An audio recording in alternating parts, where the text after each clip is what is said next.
All right, for those of you guys who are watching from home, we took an even longer break. Uh, yeah, so they don't know that we went back after our first break, but they know now that I'm saying it. So, so yeah. PLDT, okay. please sponsor us. Oh my gosh, that'd be amazing, dude. All right, Anyway. so back to the news. Yes.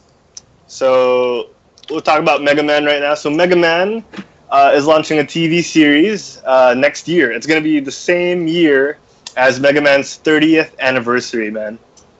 Oh, nice. That's a good way to introduce the. That's a great way to launch with the 30th anniversary.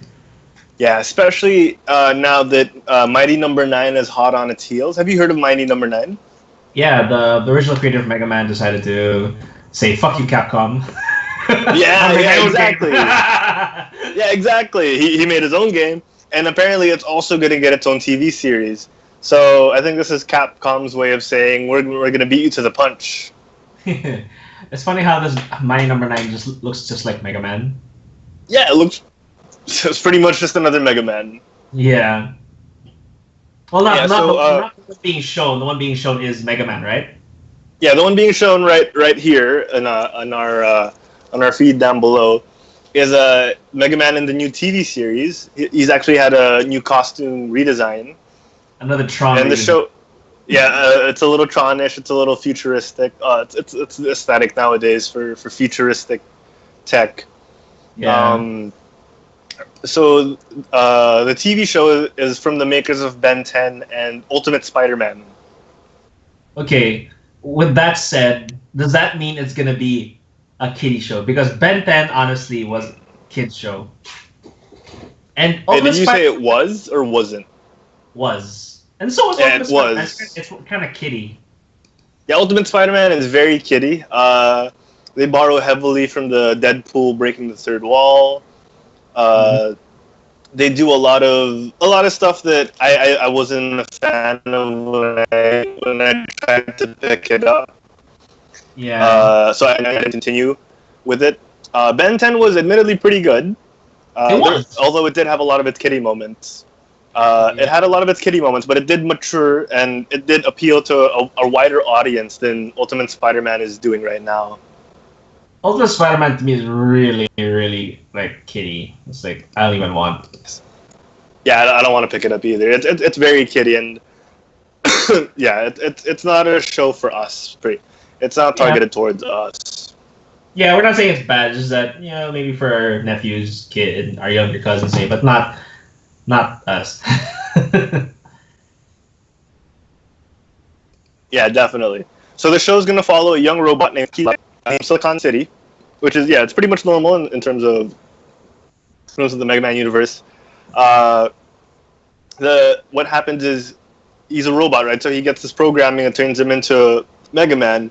So I think this is where maybe they'll find a way to squeeze in the Dr. Light connection. Maybe it's his father or something. Mm-hmm. So yeah, nothing strange there. And he's just eventually going to handle whatever like the threats of Silicon City will be, and he's going to do that whole dual life thing where he keeps his Mega Man identity a secret. Mm-hmm. Yeah, so there's potential for this, but there's also potential for it to be something again not targeted towards us. Okay, the one way that Capcom is going to make this show a success is if they use the intro from the 90s cartoon again. Oh, yeah, dude. It was pretty good. Mighty Robot, Mega Man. Yeah, man. And he had Rush on his feet. But there's a lot of potential for this, like with a lot of video game properties. So, we just have to wait and see. Mm-hmm. Yeah, can't wait for it to come out. It'll be something. Well, let's see. Let's see what Capcom has in store for us. Yeah, that's right. I'm also looking forward to the Mighty Number 9 series and the game. So I've actually seen a friend who has beta access play it, and it looks different enough from Mega Man, and supposedly it feels different enough from Mega Man. So I'm looking forward to the show and the game as well. Yeah, wasn't it delayed though?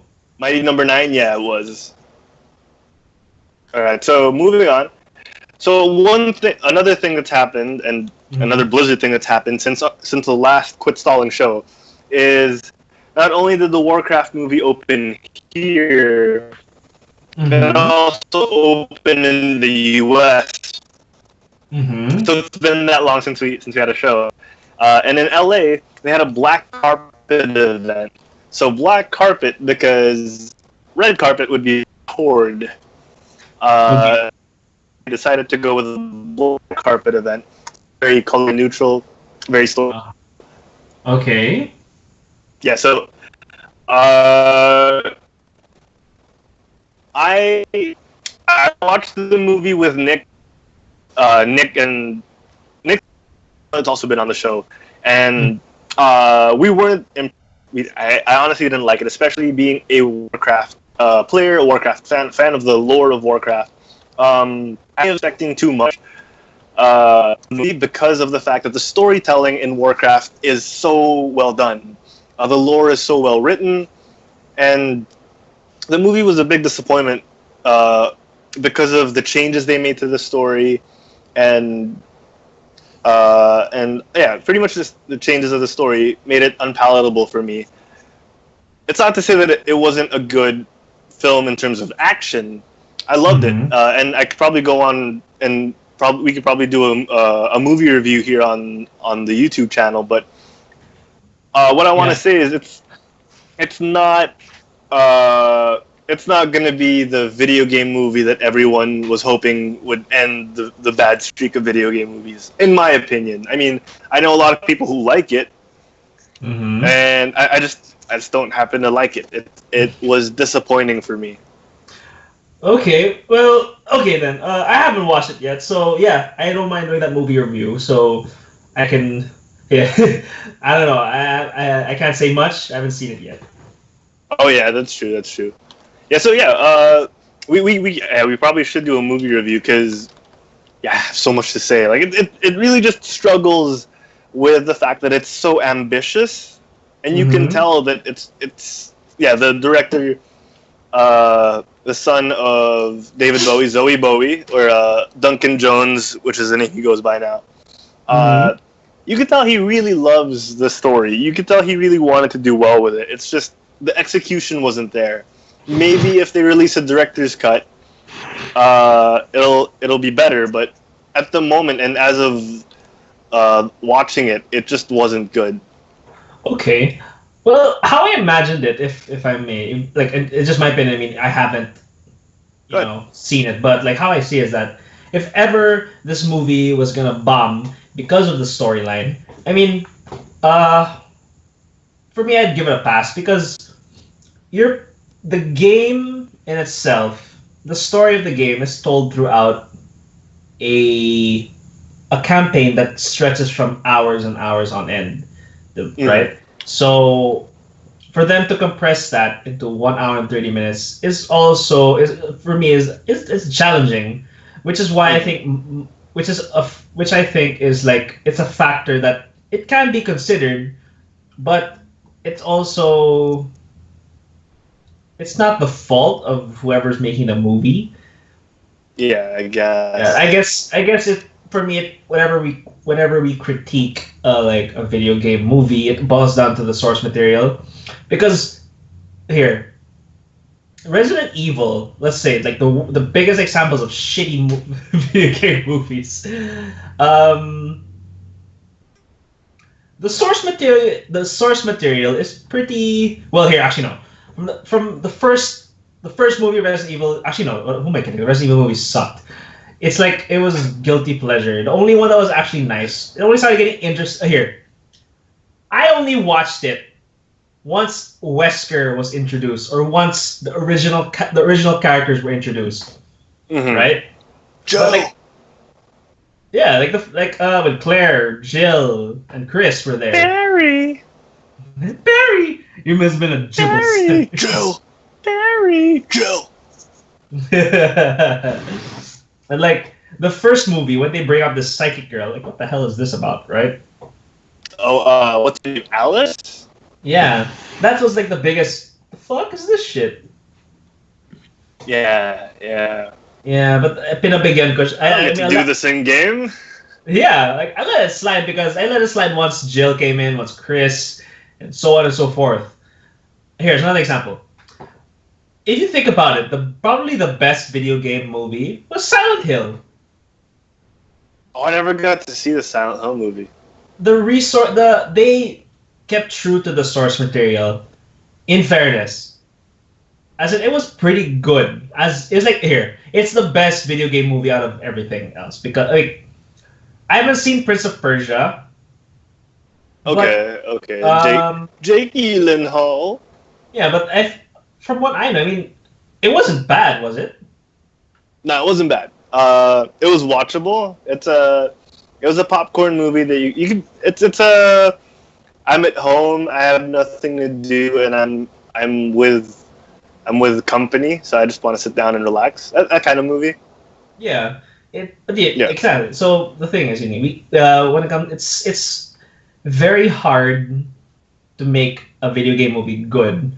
That's why, like, it's we can't. It's expectations wise, we have to always keep it low because we can't expect it to be the video game. There's never gonna be a video game movie that we're gonna be like, oh, this is the one. Yeah, yeah. Oh, hopefully there will be. I mean, Assassin's Creed doesn't look promising, but I mean, hopefully there will be a movie in the future that'll make us think twice about video game movies. You know, I mean, it took forever for Hollywood to get superhero movies right, and the main reason was because Marvel broke out on its own and decided to do their own movies. Yeah.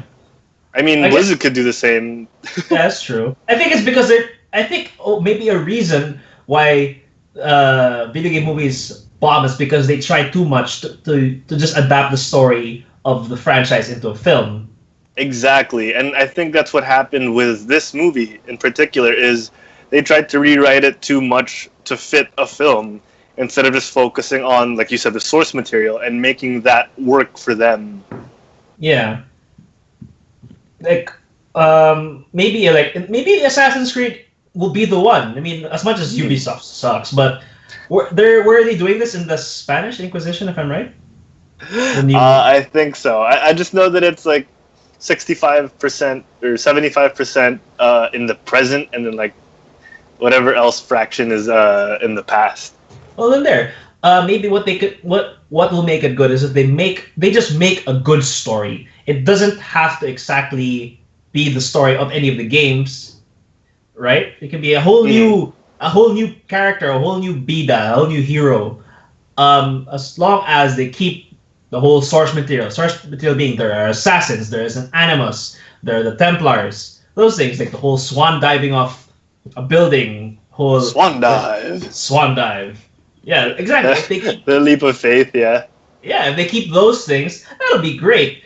It's like that's how Marvel does it. The Marvel movies.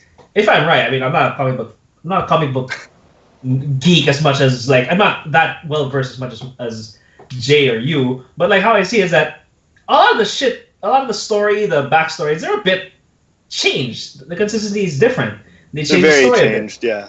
But the way the story, the plot is formulated is good. Yes. Civil War is only Civil War, like in name. It's not the same as the Civil War in the comics, and they pull it off. They've managed to pull off every character from the comics off without ruining the essence of the characters, and that's what this movie failed to do.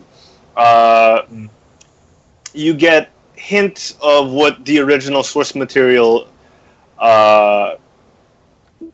You get hints of the original source material, but you don't get the same characters. You don't get the same attachment or the same. You don't get the same story from them. So that's where it fails for me. And again, it's probably unfair to use Marvel as an example because they've done it so well. But it's also what we've come to expect from our media nowadays, from our movies, from our cinematic pleasure. They need to get ahead of themselves. They need to stop being satisfied with being on par, especially when I know we don't have much knowledge of the movie industry, but it feels like it's a bunch of white guys in suits telling these people how to make their movies.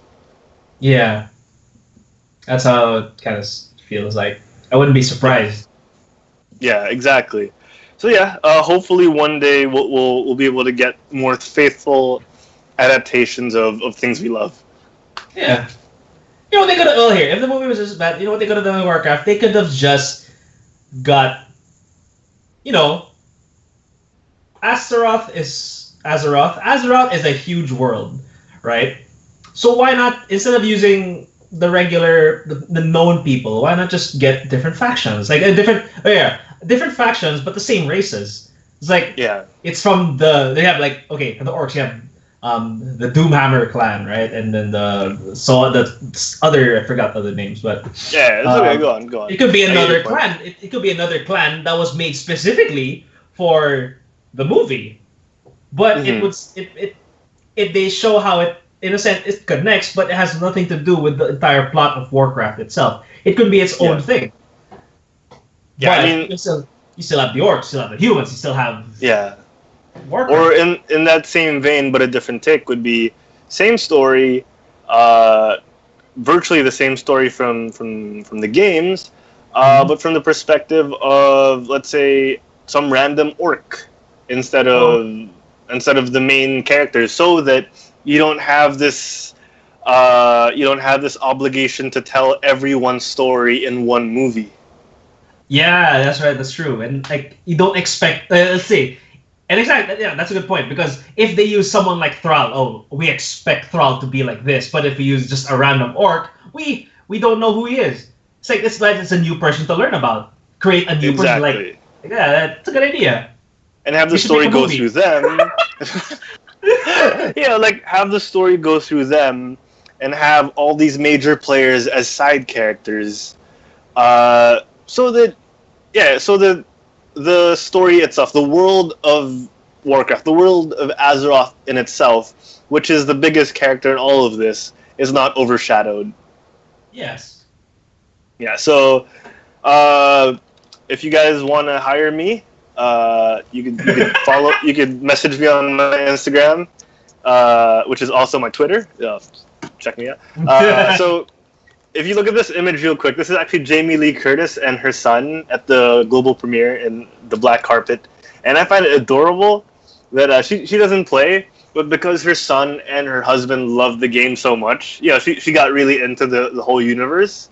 So she's been cosplaying in like the Blizzard conventions and BlizzCon, and she cosplayed here in the black carpet premiere, and I find it really cool that someone who's never played the game can actually get this into it. Yeah, it's becoming like a thing. I mean, Warcraft. Yeah. So I mean, hopefully, the numbers of the movie, the money they've made, is enough to get us a sequel or another Warcraft movie that doesn't deviate too much from the source material as much as this one did, because it was very disappointing from my point of view. I know a lot of people, I hear about it all the time on podcasts that I listen to, and they start sounding like apologists. They start sounding like, even though it's not what we expect, still go watch it. They worked hard on this. Like, yes, they worked hard on it. Everyone works hard on things, and it's not that we don't appreciate the hard work, A lot of people are saying Dominic Cooper, who's actually young Howard Stark in the Marvel Universe, who plays the king in the Warcraft movie. Everyone's saying that he phoned it in. For all we know, they used scenes or they used footage where he was probably tired or whatever, instead of the ones where he was actually like pouring his guts out. But it was the director's decision or the editor's decision. There are a lot of factors you can always talk about when it comes to the final output. What I'm saying is the end result wasn't there. So that's why people are being critical about it. You can't blame people because they love the universe this much. You can't always say that the people who didn't like it were the people who don't really follow Warcraft, because that's an unfair judgment. There are a lot of people who love the universe, but probably loved it so much that they didn't enjoy the movie because the movie was so different. Yeah. So yeah, it's just a bit jarring, to see a lot of the quote unquote apologists. Because everyone was hyped for this movie. Everyone who loved the Warcraft universe was hyped for this movie, and sadly, it didn't pull through. I know a lot of people who set up events in America to go watch it and watch it as hundreds of people in one theater, and they made it a whole weekend. And sadly, not sadly. I'm sure the event itself was way better than the movie, and I hope that they appreciated all the people around them. It's just that, the movie itself was not good. Thankfully, they had people with them to experience it. Yeah. So I'm sure we get more missions and less suits telling these creators and these creative geniuses what to do. Yeah. So remember, you said earlier. Hopefully, they made enough money to make a sequel. Yeah. Or they made enough money to make either StarCraft, a Diablo movie, or Overwatch. Overwatch? Overwatch? Yeah. I wouldn't mind an Overwatch movie. I wouldn't mind it. That'll be hard. They'd have to make 25 characters. I'd like to see a StarCraft though. I'd like to see in the vein of HBO short movies, 40 minutes per character in Overwatch. That's That's 21 episodes though, but Well, actually, it could work. What? Yeah, another thing that's kicking off is the whole. Okay, I'm going to use comics as an example because it's kind of in the same boat. It was kind of the same. It's kind of the same boat. The idea of a series, a TV series of comics, because remember you're telling long stories, and comics their arcs span over a long months and months, and in the universe it's pretty long time. So why not apply the same thing for games? Instead of making it in just one movie, just make it a series. Yeah. Which is actually what I was hoping for Marvel Civil War. I've talked about it before on the show, but I was hoping they made it a 7-part series, so it'd be bigger. But yeah, an HBO Netflix thing. Not bad. Oh, Netflix, dude, Netflix would be so good for stuff like this. And Netflix, talk to Blizzard and start making shows together. Let's get those Overwatch shows going. Yeah, Overwatch. Sorry, StarCraft. StarCraft 2, yeah. The Kerrigan story would be pretty nice. All right, so enough Blizzard. Let's move on to other things. Other important things from our childhood. Okay, go. So the Pokemon Go beta has been live in the US for a while now, and I'm seeing a lot of reviews online. I'm seeing them from The Verge, from Nerdist, from IGN, and they're generally positive, which makes me feel good.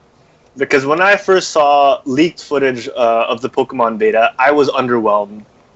I think I was expecting way too much. I was expecting elements of the RPG, like the combat system and all that, on mobile, which hopefully we'll get in the future. But for now, this looks like a product that I wouldn't mind having and being casually into. So from what I've seen, it's a very casual experience, or very hardcore if you want it to be. You walk. It's more of an exploration thing, and less of I'm gonna hunt down every single Pokemon and battle with them.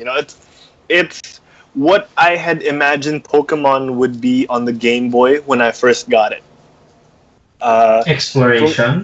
Exploration, just discovery, pretty much, because it's not about getting the strongest Pokemon and battling them, and then only wanting I only want my Venusaur. I can't use Bulbasaur because Bulbasaur is too weak.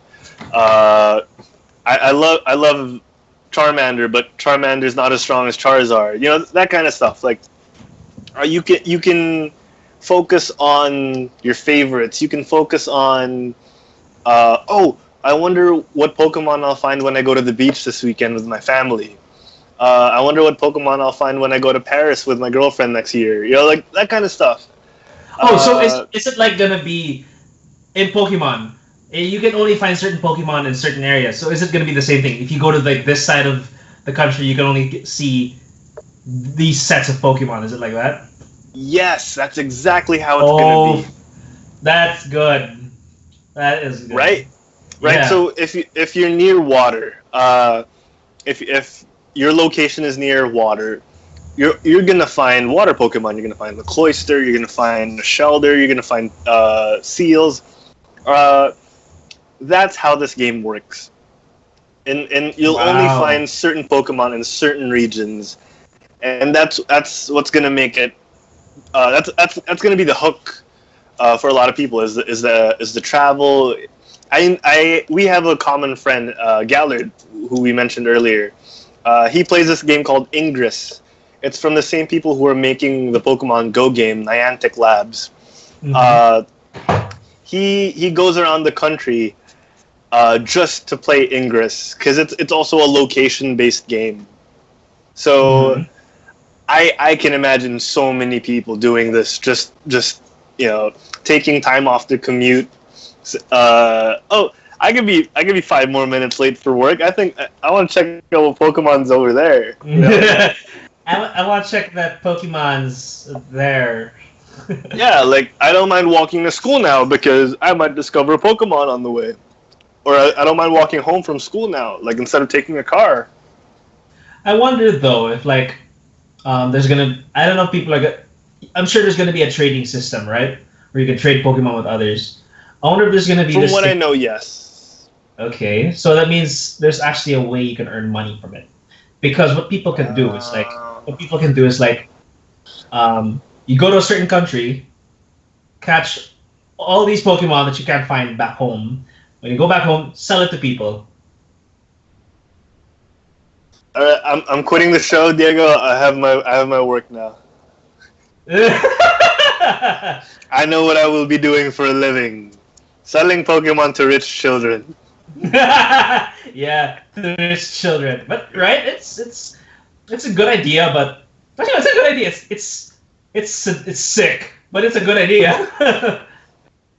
No, and it's also a good way to foster community. I can imagine people doing that and doing it for free, doing it to meet other people. Finding that hot Spanish girl in Spain that was supposed to be your soulmate, apparently, and then you find her because, oh, you do Pokemon Go, I do Pokemon Go, let's do Pokemon Go together.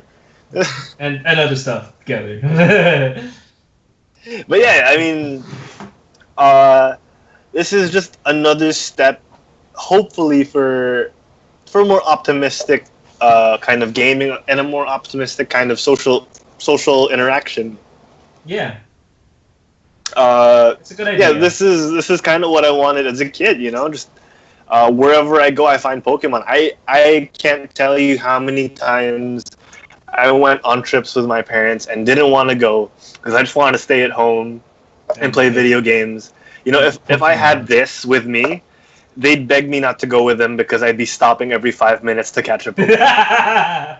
Wait, Mom and Dad, catching the phone. Oh, I wonder if they're gonna do this like when you're in a plane, you encounter more bird Pokemon. That'd be crazy. Yeah, wait, can we stop the plane? Stop the plane! Pharaoh! There's a Pharaoh here! Yeah, like, oh my god, that's gonna be crazy. Like, oh, we have to go to Meralco to get Zapdos? Yeah, man, I'd be down for that. Go to Taal Volcano and find Moltres? Yes! You go to Pasig River to find a muck. And a Grimer. That's gross, but that's gonna be so true, though. Holy shit, man. Dude. Yeah, okay, so, that aside, sorry, we forgot to switch pictures for Pokemon. Yeah, that aside, I'm looking forward to this now.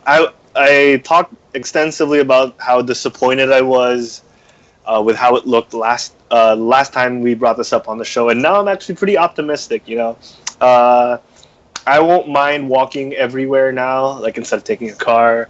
I won't mind actually bringing my phone on jogs, see what I find. Yeah, you never know.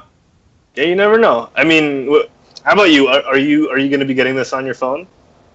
Yeah, I'm be willing to try it. I mean, it's not. Yeah, I'm gonna try it for sure. I mean, I want to see what this thing has in store. I mean, it's another step into augmented reality, not VR, but AR.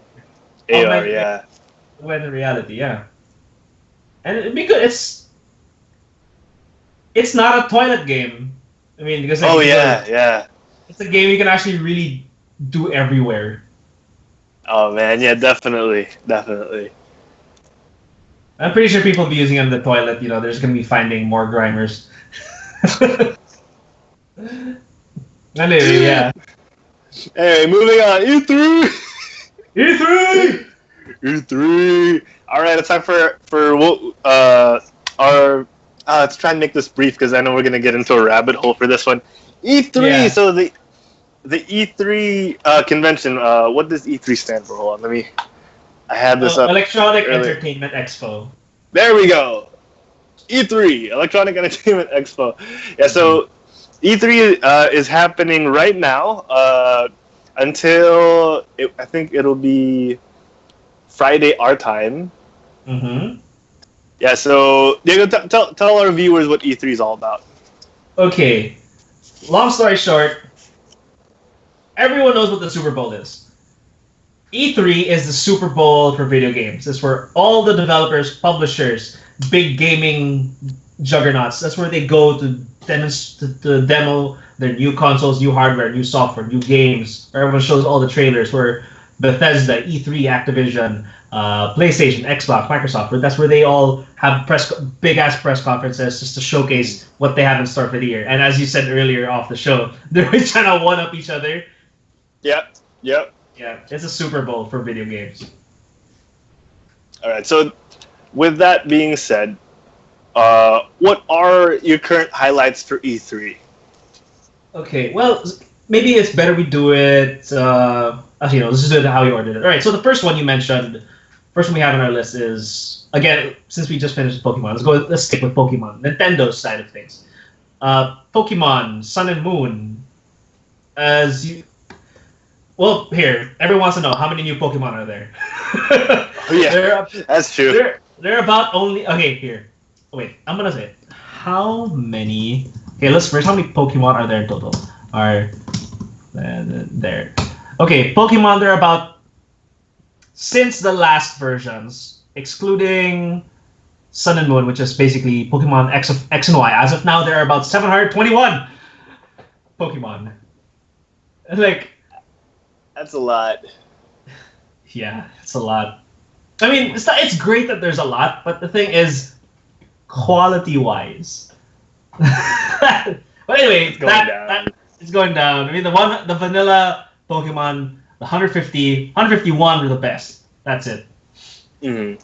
But okay, so now Pokemon Sun and Moon, the newest. They are only adding 10 new Pokemon.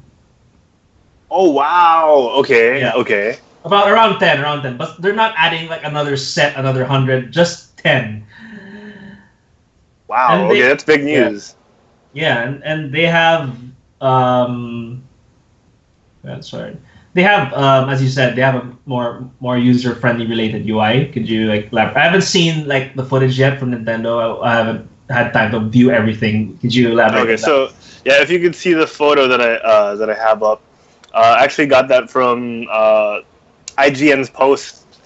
I don't know if I'm allowed to do this, but yeah, I ripped it straight from their video, as you can see, and you can actually see the UI here. It's a lot more user friendly. So they're trying to make it easier for kids and for people new to the franchise to get into the games.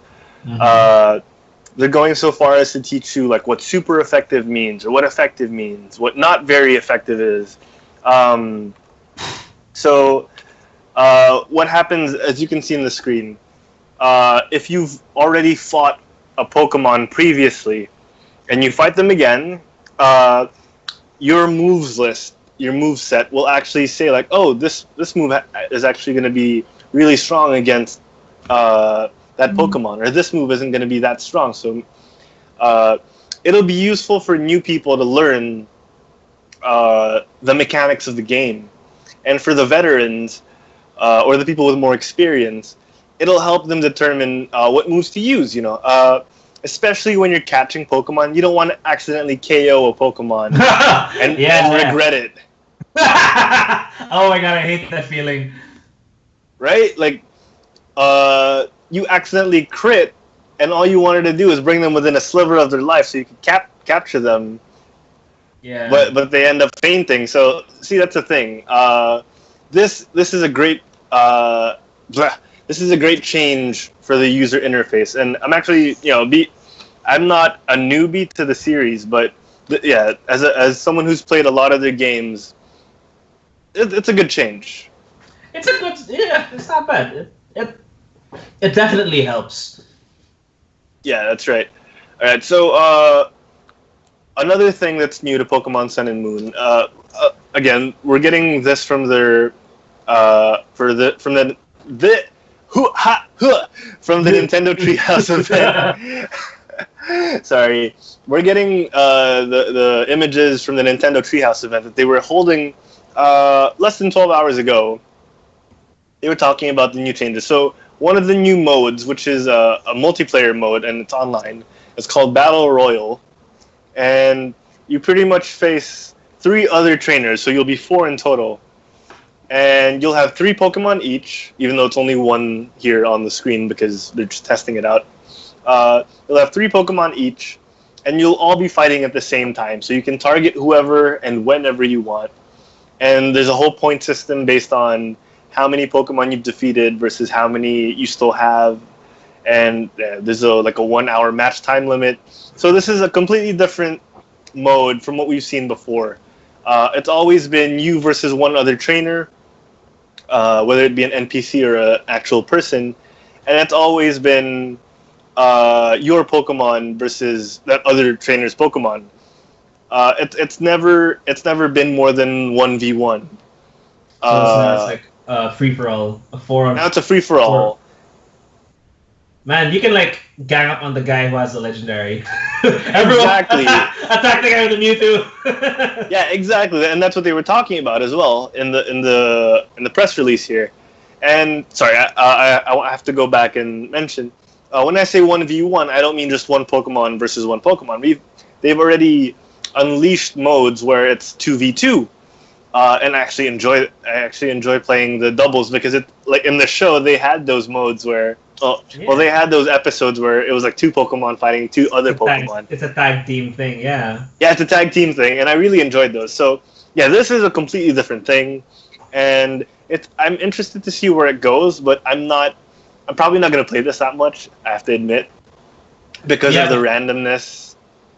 Do you have a 3DS? Not yet. I ended up buying this gaming rig that we're recording on with all my money. So I might get a 3DS in the future if this is good enough.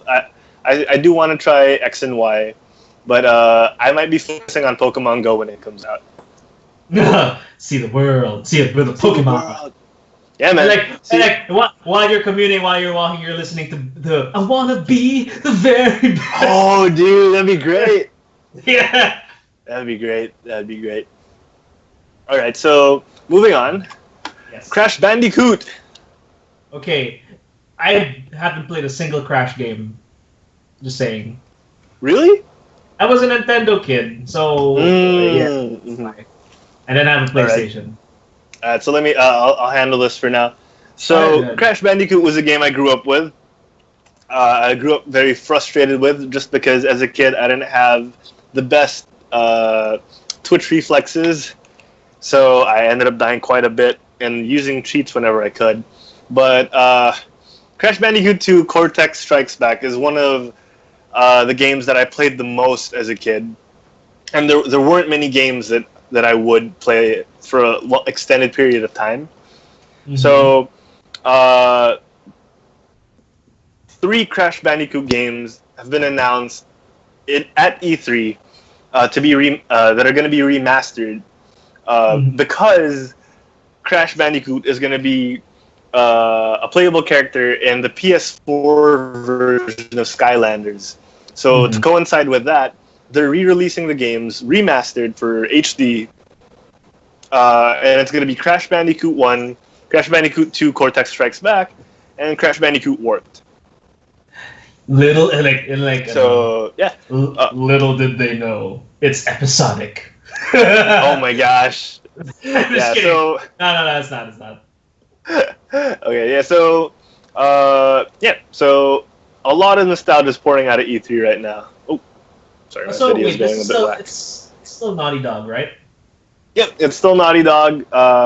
It's Sony tying up with Naughty Dog and Activision to bring this project to life. So Activision, the same people who own Blizzard, Nice. or who are partners with Blizzard right I now. think partners. I don't think anyone can own Blizzard.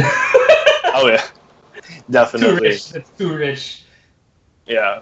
All right. So next one, I know you've played God of War, haven't you? I am a huge fucking fan. I know you've played a little bit of it, right? Just a little bit.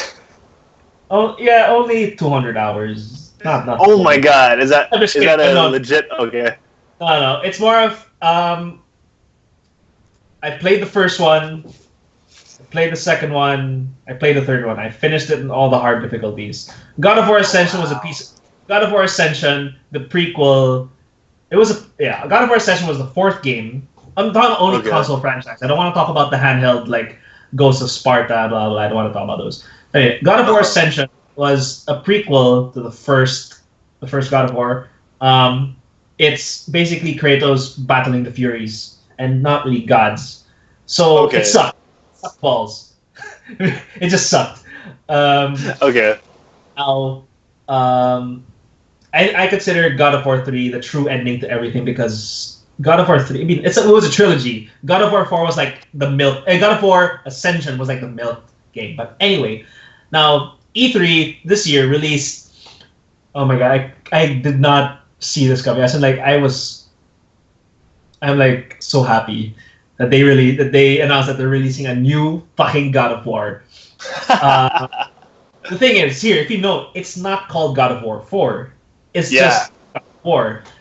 So it's like, it opens a lot of questions. Is this the same Kratos we grew up with? Or is this another Kratos? Is this a Kratos from another universe? Because it's Norse mythology. I joked about this. Everyone joked about this. That, okay, if Santa Monica Studios is going to make another God of War, they're going to probably do it in another mythos, which is the Norse mythology. Because if you watch the trailer, there is a portion there where a troll or a huge troll under a bridge or some guardian of Valhalla says like Valhalla, you cannot.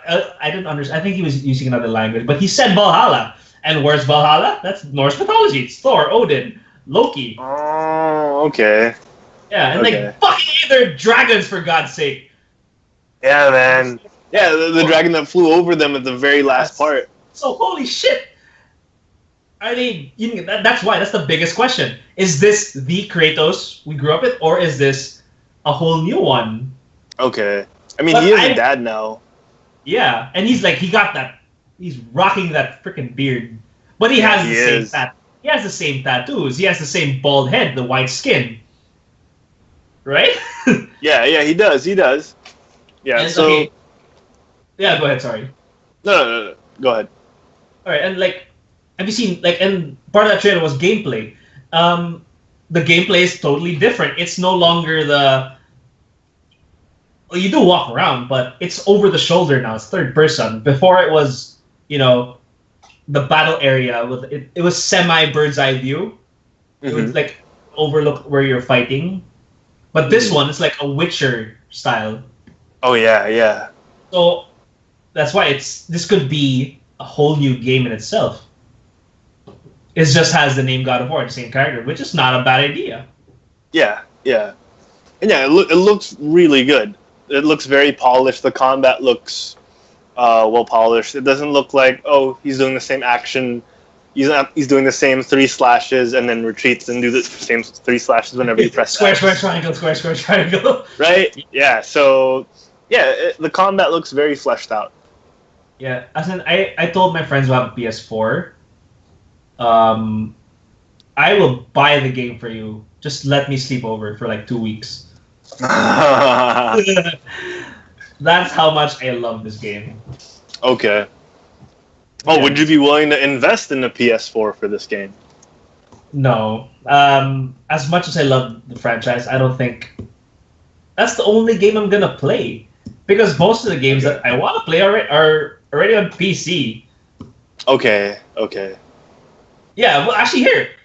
Okay, so are we done with this topic? Because I can actually segue into something else.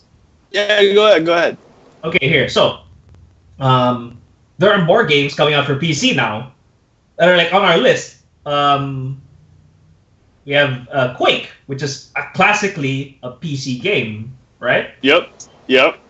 Yeah, so let's go with that. Let's go with Quake.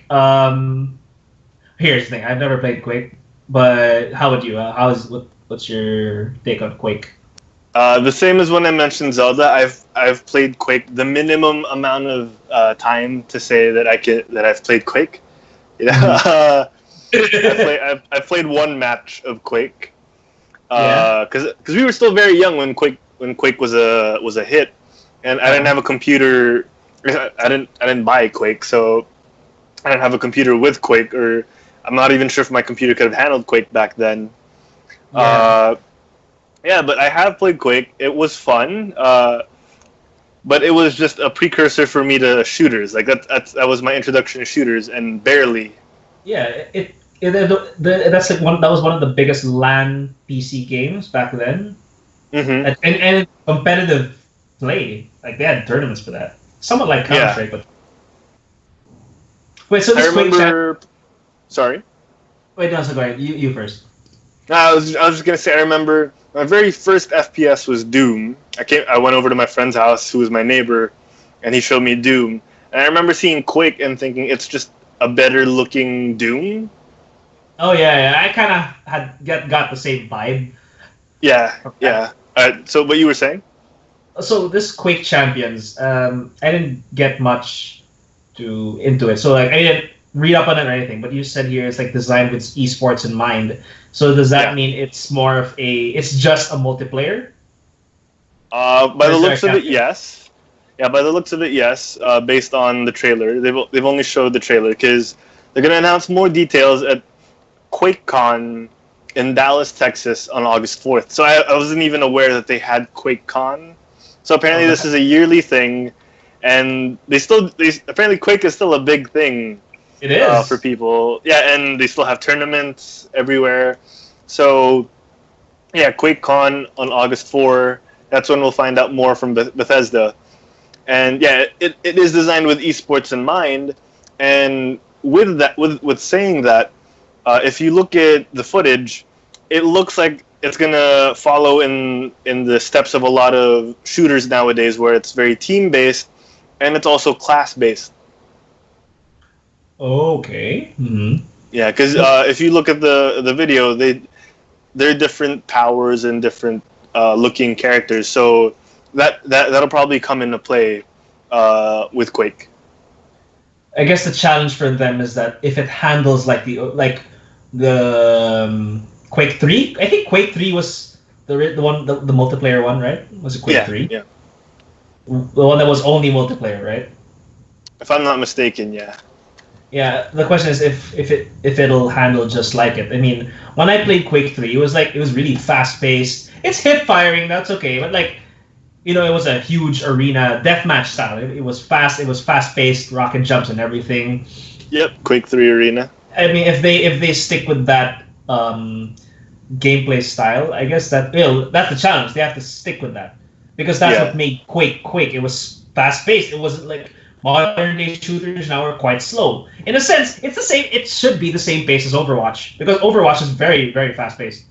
Yeah. So looking at the images right now, so apparently Quake 3 Arena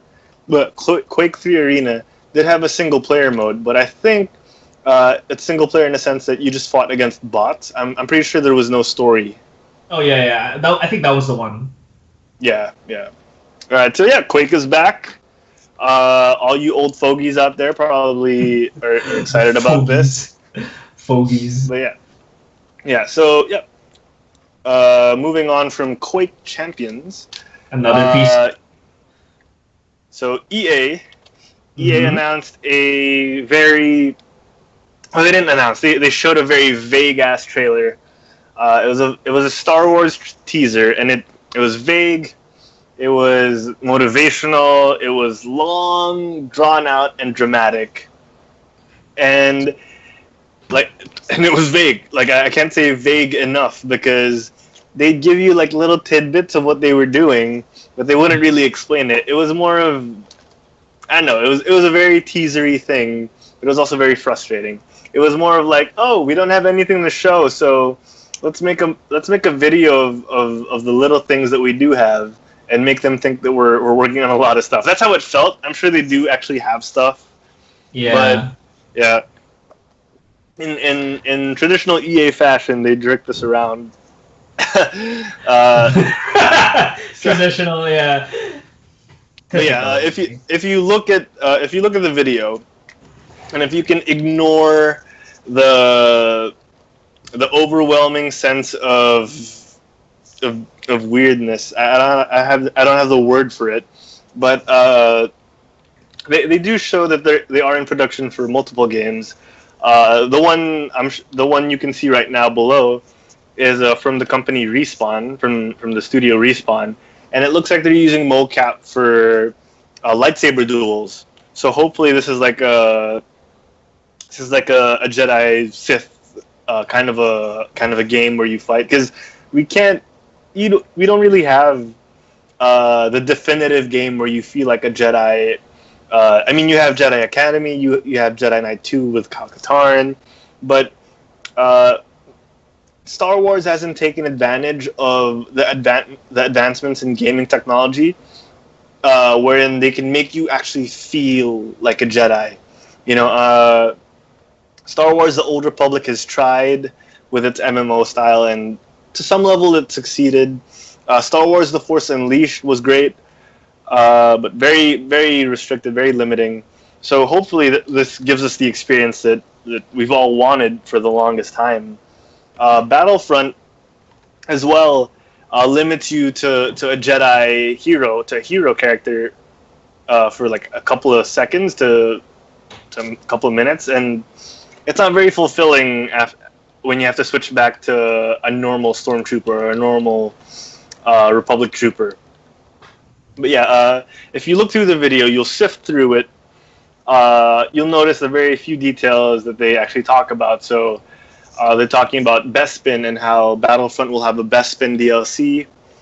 You'll get a shot of Lando at Bespin. You'll see that they're talking about, again, vague Old Republic content. They're saying, oh, Star Wars: The Old Republic's going to get new content. That's pretty much all they say.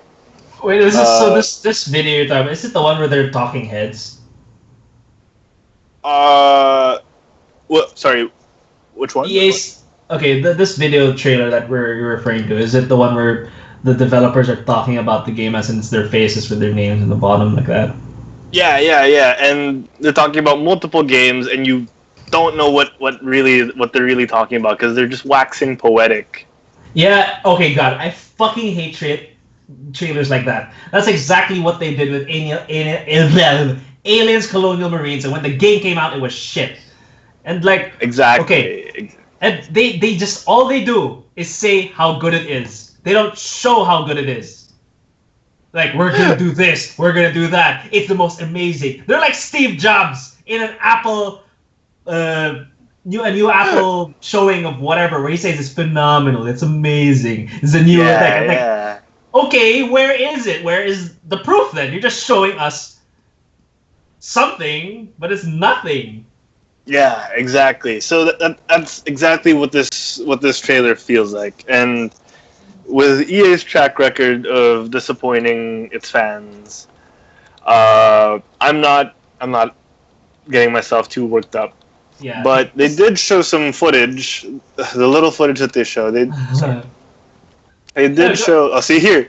Here's one perfect shot of one of the EA guys, John Solaris, supposedly, who waxing poetic, talking about Star Wars: Galaxy of Heroes, their mobile app, which got my attention for a few weeks, but then it didn't really last. Same, I gave up on that game. Oh yeah, then okay. If you don't give Luke Skywalker with a lightsaber at launch, don't expect people to stick around. Okay, so yeah. Here is some early in-game footage of Visceral Studios, Visceral Game Studios. They're making an adventure game in the Star Wars universe, and supposedly, it's supposed to introduce new characters in this Star Wars universe in this game. So they're hyping it up and making it seem like it's going to be a big thing. I mean, the graphics look nice. It's early in-game footage, so there's no gameplay yet. There's nothing. You see some TIE fighters zoom by. Again, it's not much, and I don't want to speculate on it, but I have a feeling it'll disappoint me. So, yeah. People are still gonna pre-order this shit. As in, okay, I know so many people who, like, on my Facebook feed, friends. Okay, I don't care. I don't care if you did this, but I know so many people who pre-ordered Battlefront, who bought the game, who say there's so much for just this game, and then what happened? Look what the hell happened. That game sucked. They were like bragging, oh, the graphics are so nice, but the game sucks. It's like, oh my god, the game. The graphics were fantastic. Yeah, no doubt, the graphics were beautiful, but it's like looking at a beautiful, beautiful girl, but she's unsubstantial. She's thick. I don't know about you, Diego. I don't objectify women, but or same thing here. No, I'm not objectifying. Oh, right here, you have a friend who's good looking. He's like, but he's a total dick, right? There are things. Okay, wait, no, other thing. I'm not objectifying women. Okay, I mean, an example, a preference. Same thing. If you're a woman, okay, you like this thing. Okay, what do women like? Shit. Here, you have this really expensive brand that they'll buy of this makeup, this thing. But there's some makeups that are so expensive, they're so nice, but in reality, ang pangit. The quality sucks. It's like that. It's all fluff and filler, but at the end of the day, there's no substance. That's how exactly. Yeah. So yeah, it's not looking good for EA right now. They've disappointed fans one too many times, and I'm still surprised that Disney keeps giving them license to make these games, because they've already massacred BioWare. Shit, dude. Yeah. They keep pumping out disappointment after disappointment. So who knows? I'm really hoping that they turn it around somehow. But EA is EA, and they will continue to charge you ungodly amounts of money for a year's worth of content up front. That freaking season pass. Like, I never got Battlefront. I hate that term. Mm-hmm. Season pass my ass. So yeah, and their attempts to not seem like a soul-sucking corporate machine, they came out with EA Originals. So yeah, so EA Originals is their best to look like they care. So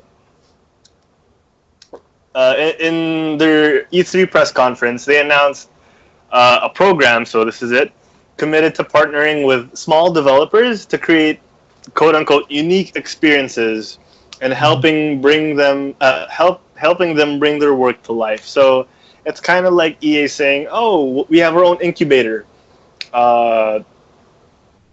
We have our." Are they referring to like indie developers? I'm pretty sure that's what they're doing. Indie developers, indie studios, like small man studios, and they're saying, "Yeah, we'll give you the resources you need. Just credit us and say that it's an EA original. And then here comes the white men in the business suits. Oh fuck. Yeah, my gosh. So yeah, there's a lot up in the air. We have to see how involved EA actually gets with these games. There's a game right now. I think it's called FE or FE, and supposedly it's highly touted. So, I mean, I haven't looked into it myself because I only found out about this last night. But yeah, I mean, if EA does with EA Originals what it's done over the years, then they're screwed. You know, these indie developers are. Ah, man. I mean, I don't want to be grim. I'm hoping that this is EA's redeeming moment. You know, where they help the little guys make the games, and I hope that EA doesn't take like 90% of the revenue. Oh yeah, it'll be so sad if they did that.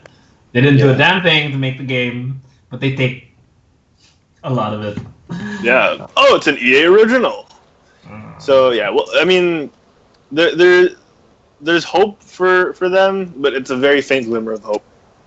I think it's like what Xbox also does, right? As far as I know, Microsoft does the same thing with the indie scene, right? Mm-hmm.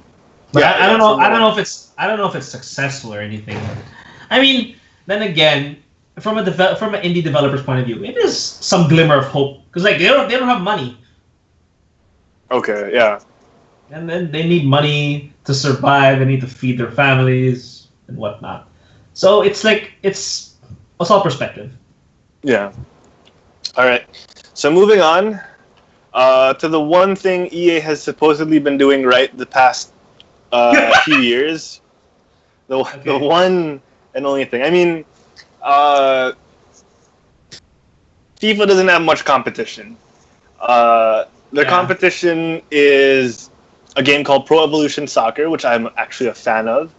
Mm-hmm. But every one of my friends plays FIFA, so in turn I have to play FIFA because I want to beat them in their own game. So I haven't played the past 2 generations of FIFA because my computer had become outdated until recently. Mm-hmm. So now I actually get to try it. But yeah, supposedly EA is coming up with their own story mode for FIFA 17. NBA 2K has done this, had done this last year in their what's it called? They had their own story mode called I forgot what it was called, but yeah, they had their own story mode, and you play as this specific person. You don't play yourself. You play someone, and you go through like the whole drama of like life in the NBA and everything. Managers trying to swoop you up and stuff. Owners of teams trying to sign you for their team. That kind of stuff. Supposedly, it lacked depth for NBA 2K. But EA is taking their crack at it for FIFA, and you play this guy named Alex Hunter, and he's this up and coming teenager in England. You get to choose a team he ends up in, whether it's your favorite team or whatever, and yeah, you go through the same interactions as in NBA 2K supposedly, where you get scouted, you get talked up by PR managers and whatnot, and yeah, supposedly you get true to life, authentic storylines where this guy, his name's Harry Kane. He's actually the top scorer in the English Premier League right now. Last season, so they're supposedly getting big names to lend their voices, lend their faces to the story, and the hype trailer was pretty good. I admit, if they allowed me to customize, what's his name, Alex Hunter, and if they allowed me to call him Harold Sylvester, I probably would be all over this mode. But you know, playing as someone else is kind of weird. It's kind of like watching a movie. Like it's like It's like watching, what's that one with Ray Allen? He Got Game or something? I don't know. I don't know. Yeah, you wouldn't know. Yeah, sorry, I'm sorry. But yeah, it was like the Spike Lee movie where he was this basketball player named Jesus Shuttlesworth. Shuttlesworth. And Denzel was his dad. And you know, it's the same thing, but with soccer. So I'm hoping this turns out good for EA, but I may not play this myself. It seems like it's like how I imagine it. I don't know. I don't play much sports games. The only legit sports game I ever played was freaking WWE. Oh yeah. So maybe it's that kind of pattern. That franchise mode. There's a story mode. You create a character, or you have this character. You pick. Basically, you just go through a storyline that's already made in the game, just that you're using this person. Yeah. It's pretty much going to be like that. Except, you're assigned this guy named Alex Hunter, and so, yeah, I mean, it's not new because of what NBA 2K did, but it's also a fresh take on sports games, which in the world of sports games, you only get so much in terms of creativity because it's a sports game. People play it it's a repetitive thing, you know. It's like esports. You'll always find someone who scores goals, or they don't score goals and the team ends up losing or ends up tying. But it's a repetitive thing. So in terms of creativity, this is actually great for them to be able to express themselves like this. So, man, more of it. Hopefully, there's more customization in terms of the story in the future. Yeah. Well, they've been doing it for 17 years. How can they go wrong? Yeah, that's true. All right, so moving on. So Jay, sorry, who was supposed to be here today, linked us to this yesterday. For the rest of the year, Ubisoft is going to be giving us free games every month, one free game every month, because of their Ubi 30. Hey, what is Ubi 30? I didn't look into this. I'm checking it out too. 30 years, because it turns 30. Wow, did it 30 also? Wow. Okay. Yeah, so this month's giveaway, this month's free game is Prince of Persia: Sands of Time, which we mentioned earlier. Oh, okay. And I think you get it from Uplay. Oh yeah, you have to log in near Uplay and download it. Yeah. Harold, I'll send you the link, and then you can post it in the description for people to check it out. There it is. And yeah, there's a new game every month. Yeah, so free new game every month. So not new, but free game every month. What are the worthy games that they could be posting? They could put Assassin's Creed. They could put pretty much every Assassin's Creed. Yeah, okay. I'm gonna pull up Ubisoft's game list. Well, so far, based on the site, they've only how do you say this? They've only revealed that Prince of Persia, but it's the Sands of Time, which is like the Sands of Time, just that one. Yeah. Nothing else. What other games have they made in the last 10 years? Okay, wait. Dynamic list. Where is that? Well, they made Tom Clancy, the Division, Assassin's Creed, all the Assassin's Creeds. Oh, Far Cry. Yeah, Far Cry games. Oh, nice. Tom Clancy again. Rayman Legends. Tom Clancy. Beyond Good and Evil. Tom Clancy again. Oh my god. Might and Magic Heroes. Might and Magic. Just Dance. Just Dance. All right, so yeah, they have a stable of games that they could be giving us for free. Hopefully they give us good ones. I mean, Prince of Persia, I never got to play, so this will be a good pickup for me. Yeah, actually, you know what? I would get, if they're gonna get Prince of Persia 2, like the one after Sands of Time, I would get it because when I had the PlayStation, I'd always get stuck at a certain portion because my PlayStation was bootlegged. So there would always be this portion of the campaign where the game would stop. I never got to finish it. So yeah, this is actually a good thing. I would partake of this UB30. Nice. Yeah. Thank you, Ubisoft. Trying to win the hearts of many. That's right. That's right.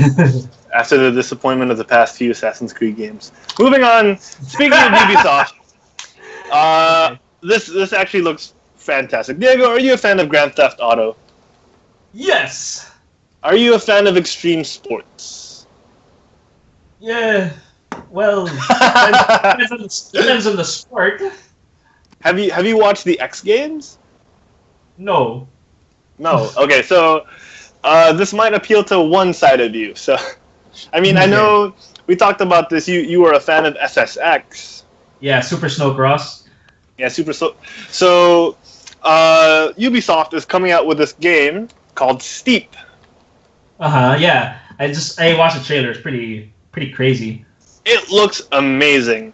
So, Yeah. Steep is this extreme sports game that's open world, and it lets you paraglide, wingsuit, ski, and snowboard down mountains. And they've only shown one huge mountain range so far, which is the one I'm displaying on the screen right now. But one mountain range looks freaking huge. Like, you actually get to go through each side. Like, they've fully fleshed out this entire mountain that you can ski down, snowboard down, paraglide down, and it looks amazing. It looks like the extreme sports game I always wanted, because it looks like Grand Theft Auto.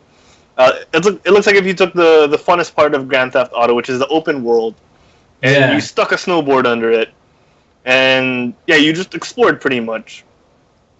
And the cool thing is, one, they're letting you do social media with this. So you can record yourself, you can post it online and tell your friends, like, oh, check it out, look what I've been doing. You can as soon as you do like a jump in a certain part of the map, you can go back to it in the menu, and you can like highlight that specific jump, and you can tell your friends, oh, this is my challenge to you. Go down this part of the mountain and jump it and beat my score. Like, it seems like they're upping the ante in terms of social interaction in games. Yeah. Actually, if I may, what the social thing that you're talking about, SSX tried that with their latest rendition, and it failed miserably. Oh, really? Okay, because I played all the SSX games until what was it here? Was it On Tour, or was it just called SSX? Okay, because the latest SSX, it was 2012. Oh, by the way, I made a mistake. It's not Super Snowcross. It's Snowboard Supercross. Oh, close enough. Yeah, On Tour. I think they were trying. If I remember from the game, I stopped playing it after like less than a week, so I can barely remember. But yeah, it's like those things where exactly you have high scores to beat. It's a social media. It's a social thing. It's just that they took out the best aspect of it, which is the multiplayer LAN. So like, and it was. There was here. I don't want to sound like everyone on Kotaku or everyone in the traditional video games media when they say there was no soul. There was no soul in it, because the original SSX cast, I'm just gonna gush a bit here. The original SSX cast, it was like so colorful in the sense that each character was distinguishable. They had their own personality. Each level in itself was so memorable. But the SSX in 2012, I don't recognize anyone. There's no personality. The levels were like, so it's not exciting enough. It's like the levels became too real instead of thematic. The theme stages were removed, so that's why I didn't like it anymore. It was and the way it handled was bad. That's why, but I like the scale that they were trying to go for, which is exactly what Steep is showing. That holy shit, it's a huge ass mountain, but it's like extreme talaga, really extreme. Which is, I like the idea. They kind of did that in the earlier SSX games as well. They kept the theme, but like what I saw in the trailer reminded me of one very distinct stage, which was really the longest course, but it was just riding down a mountain, just like what they're doing in the steep trailer, which is why like it reminds me completely of that stage. Yeah, yeah. And so, Sorry, are you I can stop seeing guessing this? Are you hyped about Steep? I am. Oh, here's the thing. Here's the thing. It's Ubisoft. And SSX was made by Electronic Arts. So it's completely it's two completely different games. It will be two completely different games. So I don't want to expect too much. Yeah. Plus, I just have this weird feeling that it's just here. This game Steep is just gonna be like. Is there like okay here in our world, real world? Is there a snowboarding scene, a competitive scene? There is, right? Yeah, yeah. What's it called? What do you mean? Like, well, they have a lot of events in the X Games. They have them in the Olympics. Or maybe something like that. Because there's a lot they don't know. It's like here, you have NBA. NBA is like basketball. That's the number one scene. Formula One is for racing. For soccer, it's FIFA. Like for this one, there is no like main scene, so which is why they're giving it its own name. But that's what it looks like. It looks like it's a sports game.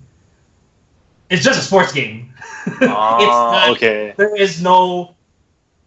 There doesn't seem to be like a theme, characters, personality. But it's just I'm just gonna use my own snowboarder, a creative snowboarder or whatever, just to do this, which is it's great. It's like you can do the whole, I customize my own character and whatnot. But if I'm just comparing the two, that's a whole different thing. That's a whole different concept. Mm-hmm. That's how I see how this game is going to be. I'm not saying it's going to bomb, but it's going to be different. I just don't know how they're going to, yeah. Yeah. So in more simple terms, SSX was an arcade game with story, with characteristics and personality, and this is more of a sim. Yes, exactly. Yeah, I like that. I'm actually looking forward to this as a sim because everything you do in this game is way too dangerous for me to try in real life. Oh yeah, we're gamers. We do things from our house. Exactly right. Yeah, and with the advancements in virtual reality, imagine this in VR. I would be so amazed with this. Especially since they have the GoPro mode, right? Exactly, which was I was actually leading to that. Yeah, that's a perfect transition to that. Yeah, they have that GoPro mode where you can look at it in first person, and you just think this is a setup for VR because they're already ready for it. Yeah. Like I'm looking forward to this. Yeah, like you said, it is more of a sim. It may or may not work in its favor, but there probably will be a niche market for this. Yeah.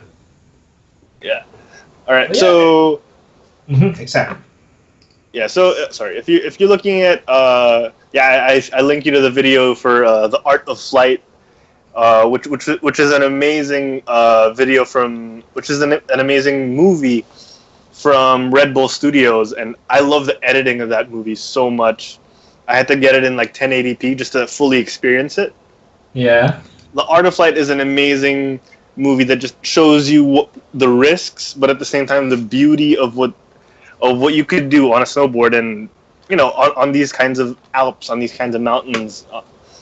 And I'd never do it in real life because I'd be too scared. I wouldn't be skilled enough, and I'd hurt myself very, very much. Yeah. I've seen what happened like to Michael Schumacher. I don't want that to happen to me, so I'll do this from my home. I'll play Steep. Stay from the comfort of your own home. Yeah, from the comfort of my own home. All right, so to round up my picks for E3, Spider-Man. There's a new Spider-Man game that's going to be exclusive to the PlayStation 4. Nice.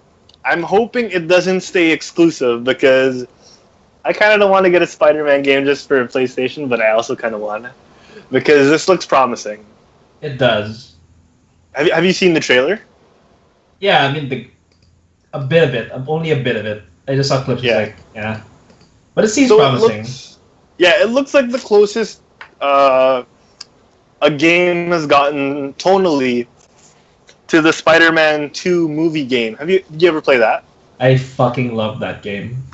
That game is the Spider-Man movie, man. Am I right? Am I right? That game is the Spider-Man. That's how Spider-Man should be. Yeah. So if you've never played Spider-Man 2, the movie, the game, on the PlayStation 2, right? On the PlayStation 2, I suggest you find an emulator or something, or an old PlayStation, and go to GameStop and find it, because again, it's an open like Grand Theft Auto. It's an open world game. You run into like random people getting mugged. You run into like villains. Your villain of the day, like terrorizing the world. You latch on a helicopter with your web. Like that game is so well done in terms of the feeling you get that you are Spider-Man. You know, the swinging mechanic alone, it was so good. Oh my god, yes! It made you feel like you were swinging through New York. Yeah, that's what they got perfectly. That was the best part of it all. Yeah, I mean, I tried the Amazing Spider-Man game. There was too much motion blur. There's the focus on the combat was a bit too scripted. Sorry, you were saying about Spider-Man 2. Oh no, that was it. That was just it. Yeah, like the fact that if you pressed square, your legs would go up as if you were like building momentum. You know. Yeah. You'd hold the two R2 like R2 L2 the shoulder buttons, and both of your webs would go out, and you'd like pull yourself back. Like there was so much intricacy to the controls of that game. Yeah, you really felt like the web crawler. Yeah, exactly. And yeah, sorry, I'm going off too much about that and not enough about this game. But yeah, they released the trailer yesterday as well, and it looks good. The suit is very reminiscent of the suit in Civil War, except for all the white accents. Yeah, it's kind of weird. Yeah, it's a bit jarring because it's so different. It's not like what you've seen in the previous suit iterations. But I mean, it's not too ugly. Like stare at it long enough and it becomes a bit refreshing. But yeah, they do borrow a lot of the tech from the Civil War suit, especially like the eyes that focus in. Yeah. But what I like is that there are some very short clips here of him. Like it shows you swinging. It shows you he's jumping through a building. Those like quick 4 seconds of gameplay, right? If that's how you really move, holy shit! It looks so much like it really does look like how Spider-Man would move, like in other forms of media, right? It's not clunky, it's smooth. It's so. Yeah, it's very fluid, and you bring out a good point when he breaks through like a cafe to get through like a piece of a glass window, so he could actually hop onto a car and stop some bad guys. Like if you could do that free form without it being scripted, like if I could just go through a cafe like every other block. Like that'd be amazing. That's a whole nother level of immersion in New York, Yeah, and I think we can trust Insomniac Games with it. Oh yeah. Insomniac and Sony are doing a great job on this. Yeah, they're good. Their game there. The games they've made, over the years, it's of course, a lot of old classics like Ratchet and Clank, Spyro, Resistance. But although the problem is that was like before 2010, everything after that it was like I don't even know these games. Sunset Overdrive, sure, but I mean, it wasn't that amazing. Okay. Yeah, I've heard mixed reviews about Sunset Overdrive. Yeah. Especially when I'd see it on TV. Actually, before I cut the cord, I'd see it a lot on TV when it was about to be released. A lot of reviews on G4 and stuff. So yeah. All right. So Spider-Man swinging back into our hearts. Hopefully, not a disappointment. Yeah. Hopefully. All right. So Diego, I'm gonna have to pardon myself real quick. I want you to get started on your E3 topics while I go to the bathroom really, really fast. Okay, I'll just start with it myself. All right, I'll be right back. All right. Okay, so this next game that I really like, this trailer I really like, is Death Stranding.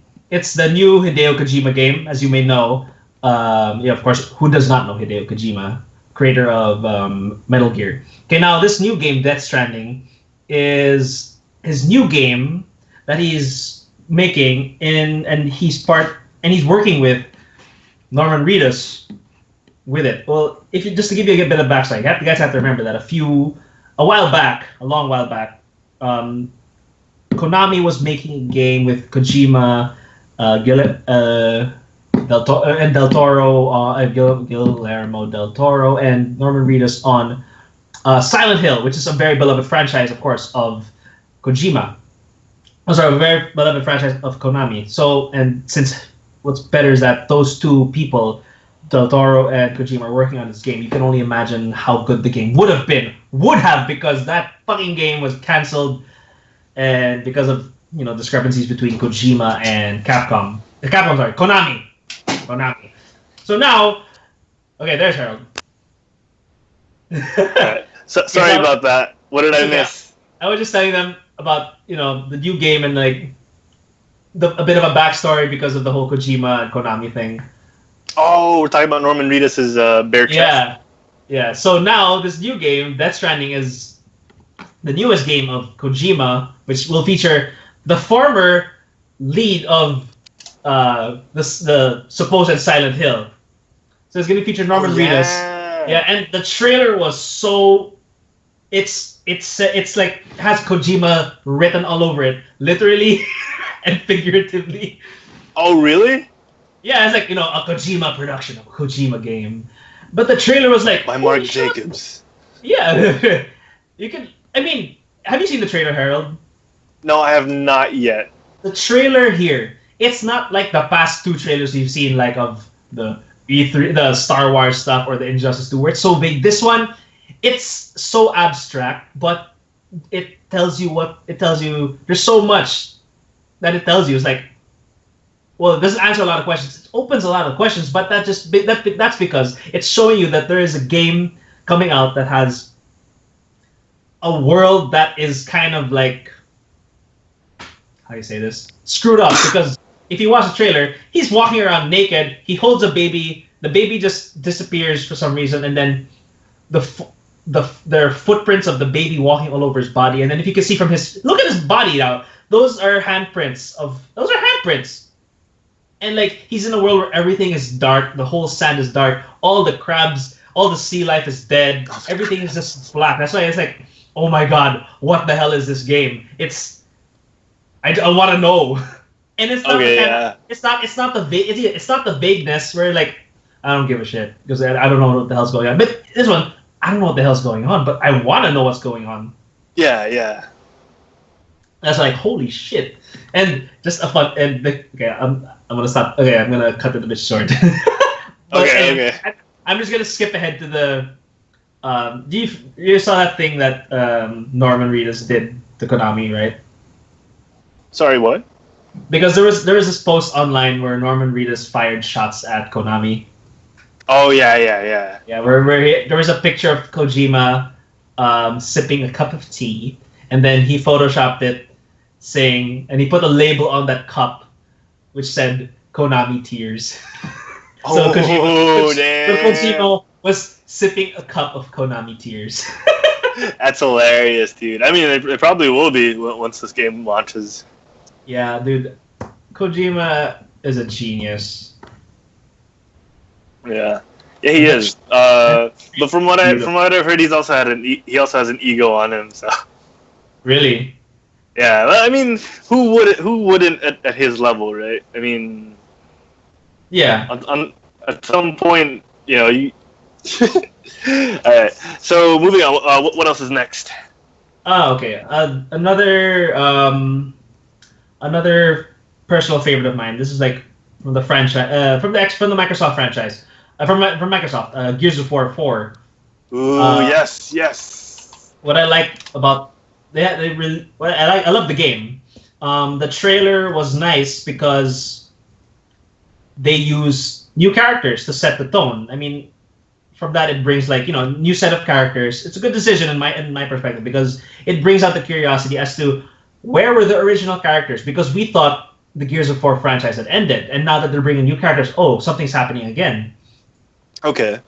Okay, now, and I don't want to spoil anything, but that the end of that trailer is like, wow, I gotta play this game. I have to find out what happens.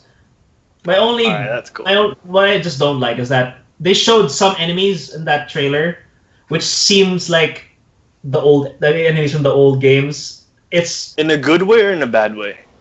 I see it in a bad way because enemies don't seem different. They just have a new skin, a new look. Okay, so it looks recycled. Yes, it looks recycled. But that's just a trailer. You never know. That's like I only saw two enemies, two familiar enemies, but that's it. Right. Gameplay looks the same, but I love the gameplay. Couldn't get enough of it. That's cool. Yeah. All right. What else? Okay. Well, it's not. I don't really play this game, but it's a really good piece of news that I found out because not many video games do this. Minecraft. Okay. Microsoft announced, because Microsoft owns Minecraft. Minecraft will now be cross-play between all platforms. All platforms that it's on.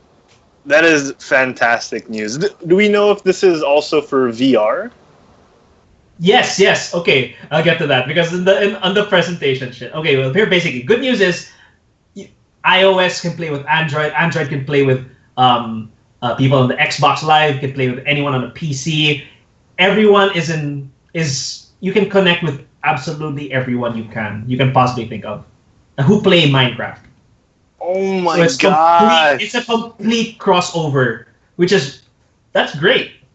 Not many games do that. No one does that. Yeah. Actually, no one. But yeah, so yeah, oh my gosh! So you can only imagine how big that'll be. The thing is, oh my god, if you're a sucker for cringe moments, you watch the presentation. Holy shit, it was cringy as hell. It was so scripted, and the chief of technology was there, demonstrating the VR capability of it, while others were on tabs. But John Carmack, the creator of the guy from id Software, he's now the chief technology officer for Oculus, right? Yeah. He was there because they wanted to show the cross-platform between Oculus and just someone using a tab.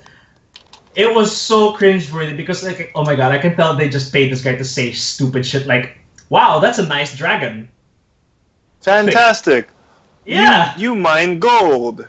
Do it for diamonds. Like, I'm gonna stay here and build my house. Like, oh my god.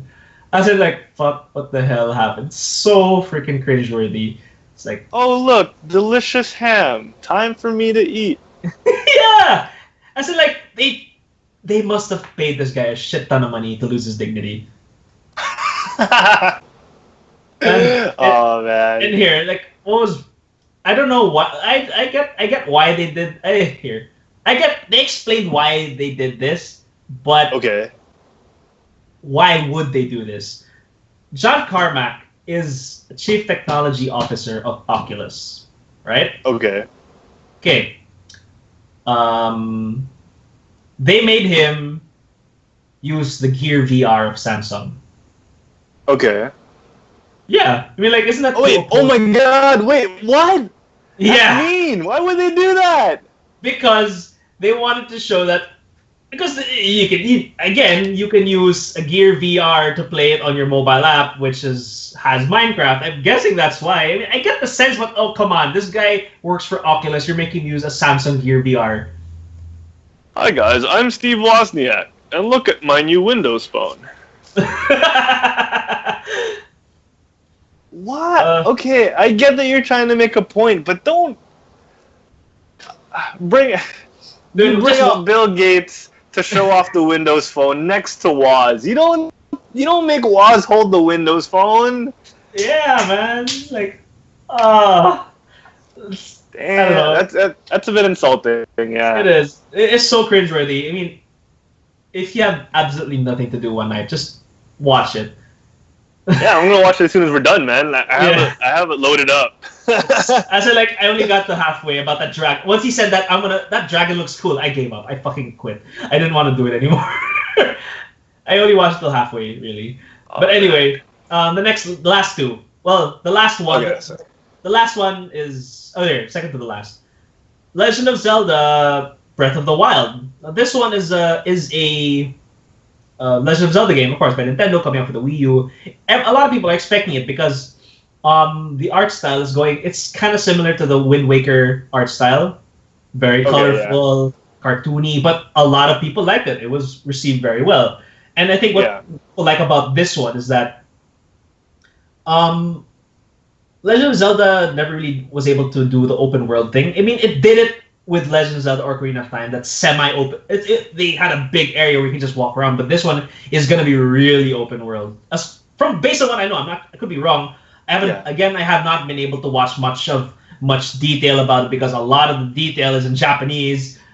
Yeah. That's why I watched the IGN coverage, because they had a translator. So, if I could interject a bit, go ahead. From what I saw, Ocarina of Time.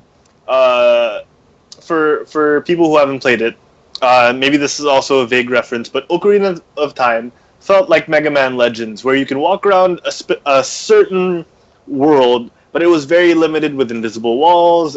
You were blocked off by mountains. Yes. Versus this, Breath of the Wild, which is more like Skyrim, which is more like Elder Scrolls, where you can roam young, wild, and free all over Zelda's land, pretty much. It wouldn't be called Breath of the Wild if it wasn't that wild, after all. Yeah, that's true. So yeah, it's like Mega Man Legends versus Elder Scrolls in terms of scale. Yeah, so it looks. I've seen bits of it. I do encourage the two people that are watching us to take a look at the video, because it does look impressive. And it might actually be the first Zelda game I actually play more than 2 minutes of.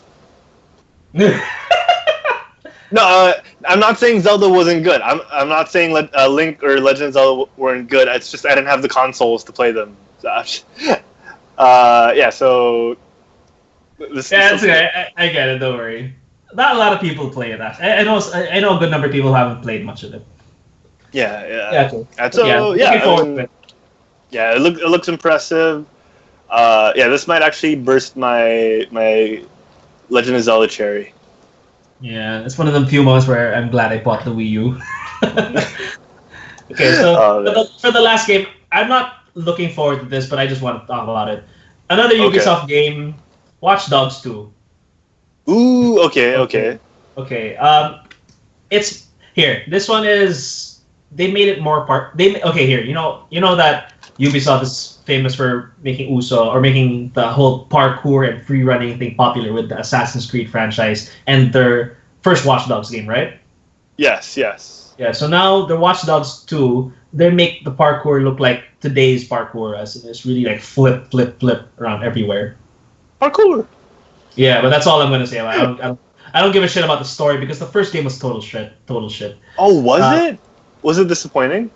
Yeah, I mean the character itself was black. I called it out. I fucking called it out.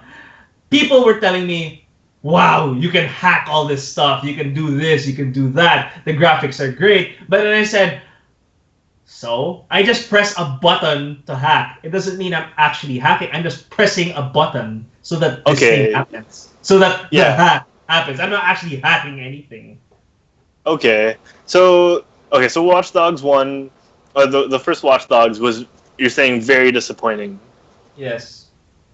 Okay.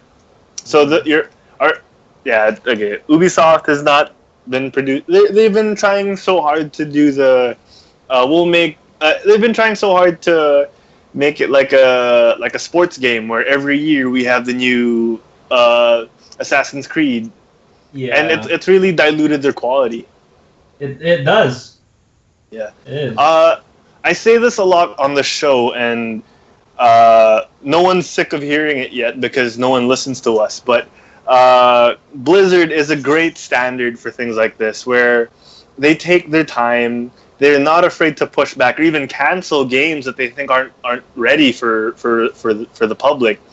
Yes. And I think that it's something the industry should take a look at.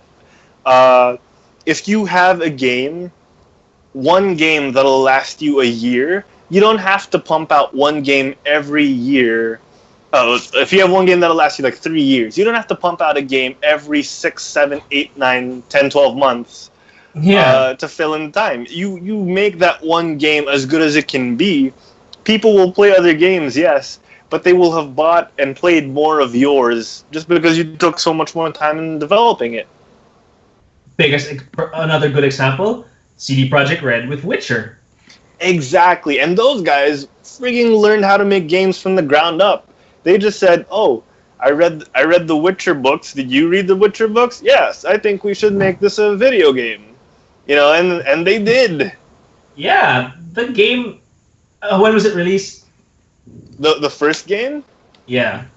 No, the latest one, The Witcher 3. Witcher 3. I think it was released last year, right? It was over a year ago, and people are still playing it. Yeah, and the thing is, they're coming out with DLC that people are gonna buy because they know it's worth it. And exactly those games, I know people who played the second Witcher. Okay. I mean, even before the third one was ever released. So like they really love this game. Heck, Skyrim, for God's sakes. Oh, that's a great example. Skyrim is a game that until now people are not only still playing, but they're modding. Bethesda really understands their community. Yes. Yeah, you look at. It was released 2011. Oh my gosh, is that how long it's been? Yeah. We were still in college. Oh yeah, we were still in college. Oh my god. Oh my god. Yeah, so yeah, frick. And Fallout now is such a monster. Oh yeah, that's true. That's why, quality over quantity, it's always the way to go. Yeah, it's all that to EA. Yeah. But yeah, all right, I don't know, it's just the parkour just looks better. That's great, but I'm not expecting much from it. Okay. All right. Okay, so that about wraps it up for episode 000M of Quit Stalling. We've gone on for way too long. I'm gonna have to. 2 hours. Sorry. Almost 3 hours. Oh my gosh. Yeah, I'll try and trim it down. But yeah, if you guys want to reach us, we're on Instagram.com/quitstalling, or if you want to search, just search Quit Stalling. We're on Twitter, Twitter.com/quitstallingtv. We're on Facebook, Facebook.com/quitstallingtv. Diego, where can they reach you? Okay, well, I don't get to have a Twitter. You can check out my Instagram, InstaDeezee. That's INSTADEEZEE. And for Facebook, you can check out my page for my photography and video works, Diego Zuluaga. Facebook.com/Diego Zuluaga. Wait, Jesus Christ, what is that? Photography. I think I have to check if that's the real link. I'm not sure. Yeah, it is. I checked for you. Yeah, Diego Zuluaga Photography. Yeah, that's right. Yeah, I'll have all the links posted down below on the YouTube video. But yeah, if you guys want to hire DZ for some photography, it's really good. I can attest to that. Damian Lillard can attest to that. Same time. All right, so if you guys are shopping on Jinx.com, use our promo code QuitStalling_366. I'll probably have that pop out in annotation. But yeah, use that promo code. You'll get up to 10% off. Actually, you'll get 10% off your checkout price. So do that. And yeah, that's it. Oh, you can be on Twitter and Instagram at probably posting my personal Overwatch exploits on my YouTube channel, and then our group Overwatch exploits on the Quit Stalling channel. So check those out soon. Hopefully we'll be doing Minecraft. I want to play Minecraft with you guys. Oh my god. Yeah, that'll be crazy. Check out that dragon. It's so cool. No, I'm gonna build my house here because it's so awesome. Fuck. Oh my god. Is that what he really said? Because it's so awesome? Something about the dragon. Yeah, it said the dragon's awesome. Like, oh, Jesus Christ. Just watch it. Just watch it. Yeah, I'll watch it right after we're done. All right, so guys, thank you for joining us. Yes, you can email us at quitstallingShow@gmail.com. And that's about it. Quit Stalling is a media production from Quit Stalling Studios. I don't know, I'm just making this up. Thank you guys for joining us. Okay. Everything is copyright. Creative Commons licenses apply. I'm just kidding. All right, peace out, guys. Thank you for joining us. We'll see you next. We'll see you on Friday. We'll be with Jay for the weekly poll, his comic segment. So stay tuned for that. Nice. See you guys. All right, bye, guys. Be safe.